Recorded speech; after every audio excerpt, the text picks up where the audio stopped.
The idea for Warzone kind of evolved over time, but it started way back on Halo 4. So when I joined the team, Warzone was just a pitch.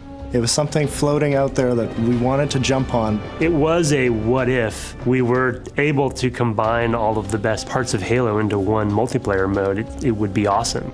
You go online and there'd be people talking, you guys need to build the most epic multiplayer experience. But we knew the challenge it was going to be on us to build a game like this. We knew we wanted to focus on competitive, but we also wanted to create something new. So when Halo 5 came around, we said, let's go after this. Let's make the ultimate Halo toy box. And we really pulled it together into this all new massive mode called Warzone. There you go. Here we go. We're back. Yeah! That was awesome. Warzone is everything in one package. You have 2 teams of 12 Spartans meeting in battle on epic scale maps. You have the enemy AI, you have vehicles, you have bosses that will enter the battlefield at key points, and the entire time you're trying to capture the most victory points for your team. The guiding principle for Warzone was the blend of PvE and PvP. So there's all these different ways that you can contribute as a player, depending on what your own individual playstyle is, and all of it is contributing to your team score and your team's success. Your goal as a team is to get 1,000 points or destroy the enemy team's core.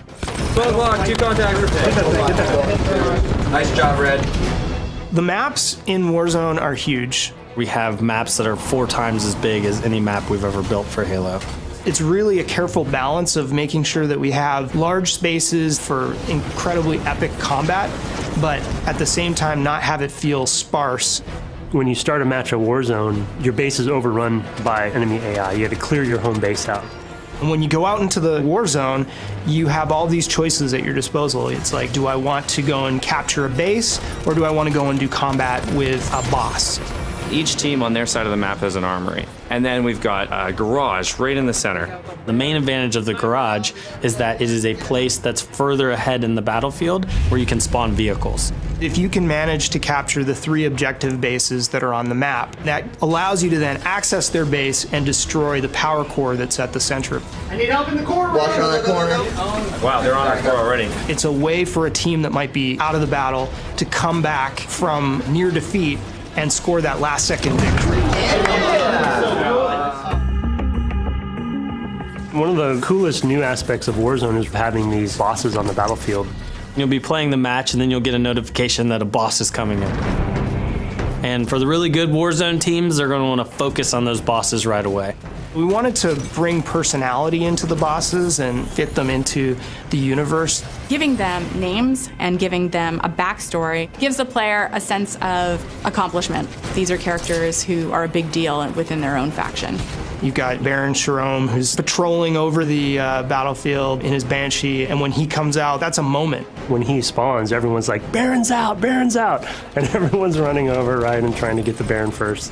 You're going to then have to decide in this boss fight, do I focus on killing the boss, or do I focus on trying to fight the other team off of the boss? There's certain points in the match where that next big legendary boss kill is going to determine who wins the game. We wanted there to be a sense of balance in there for what power items are able to be brought in at what times. Everyone goes into Warzone and they want 3 sniper rifles, 4 scorpions. How do we handle it? How do you balance it? The requisition system is a brand new reward system. It lets you become more powerful as the game progresses. Everything that you're doing, all the kills that you're scoring, capturing bases, all of those things are helping you gain additional rec levels. So within your home base and each one of the 3 objective bases on every Warzone map, you have requisition stations. If the player has rec cards in their inventory, then they can go to the terminal and use those cards to get all of the best items from the Halo sandbox. Rec cards you earn through any type of multiplayer experience. So if you're playing Arena or you're playing Warzone, we will be giving you rec packs as you go up the ranks. You'll get a requisition pack, and there'll be random things in there, everything from weapons and vehicles to be used in Warzone to cosmetic items you can use both in Warzone and Arena. So as I level up within the match, I get access to the higher level cards that are in my inventory, and I can use that Scorpion card or that Banshee or that rocket launcher. No more like fighting for that one spot on the map where the Scorpion tank spawns. No, I bring my Scorpion tank in with me in my wreck collection. But you don't just get to start the match and call it in and just wreck house. You got to actually take bases, get points, and as the battle gets crazier and everyone's leveling up together, your choices get bigger as well. In some ways, Warzone is a Halo player's dream because it's bringing together all the best parts of Halo in one multiplayer experience. We want to make sure that Warzone has something for everyone in there. If you want to defend a base, you can do that. You want to go after the biggest and baddest bosses and work with a few teammates, you can do it. If you want to protect your teammates from afar with a sniper rifle, and if you want to fly a vehicle around, you can do that in Warzone. It's this crazy mode where anything is possible. It really just feels like you have jumped into a hot zone. Dudes are running in, there's rockets flying everywhere, and it's just total chaos. When we see the Banshees, the Scorpions, and the Mantises all out in the battlefield and everything is going bananas, that is my favorite part of Warzone. I can't even tell you how exciting it is.